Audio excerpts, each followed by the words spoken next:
অনেকে এই মুহূর্তে এমন কয়েকজন আছেন যারা পঞ্চায়েত নির্বাচনে অন্য দলে চলে যাননি, কিন্তু প্রতীক ছাড়াই অন্তরে বিজেপিটাকে নিয়ে আপনারা পঞ্চায়েত সদস্য হয়েছেন। এরকমও আজকে অনেক মানুষ এসেছেন আমার সঙ্গে দেখা করে। আমি সবাইয়ের কাছে একটা সুস্পষ্ট বার্তা দিতে চাই দলের পক্ষ থেকে, কারণ আপনারা যারা দীর্ঘদিন প্রতিকূল পরিস্থিতির মধ্যে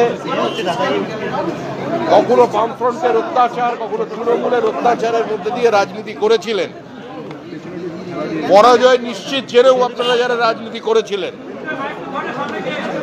তারা কিছু প্রাপ্তির জন্য রাজনীতি করেননি। আপনারা নিশ্চিন্তে থাকুন, এই সরকার চলে যাচ্ছে, তৃণমূল হারছে, তৃণমূল হারবে, তৃণমূল হারতে চলেছে।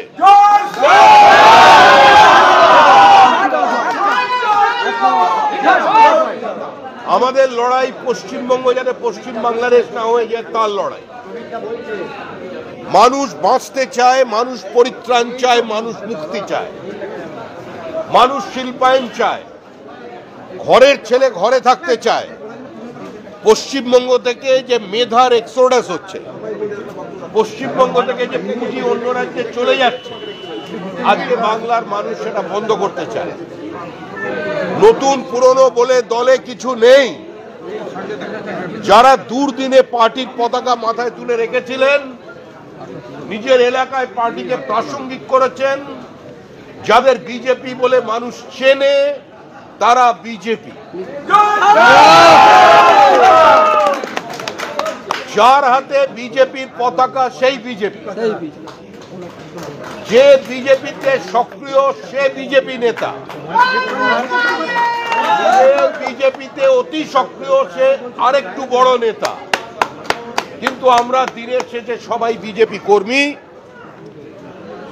আমাদের এখানে কোনো ভেদাভেদ নেই, আমাদের এখানে কোনো বেঙ্গল লাইন দিল্লি লাইন নেই, আমাদের এখানে কোনো নেতার অনুগামী নেই।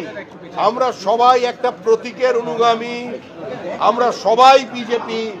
আমাদের প্রতীক পদ্ম ফুল।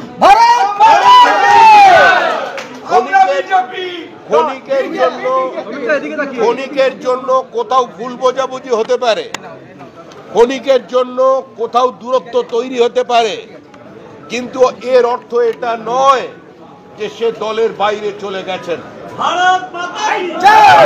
আগামী 15 দিনের মধ্যে সংঘবদ্ধ বিজেপিকে পশ্চিমবঙ্গের মানুষ দেখতে পাবে। কিন্তু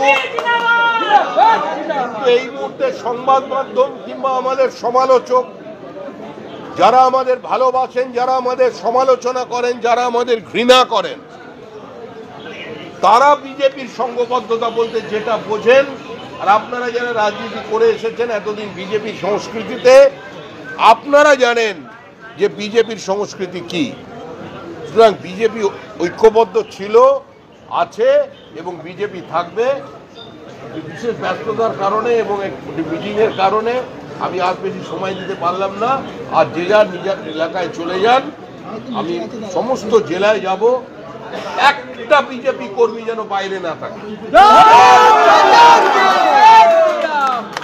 কাউকে অন্য দলের লোক বলে দাগিয়ে দেবেন না, কাউকে অন্য দলের লোক বলে তাকে দূরে সরিয়ে রাখবেন না। এই লড়াই পশ্চিমবঙ্গ বাঁচানোর লড়াই।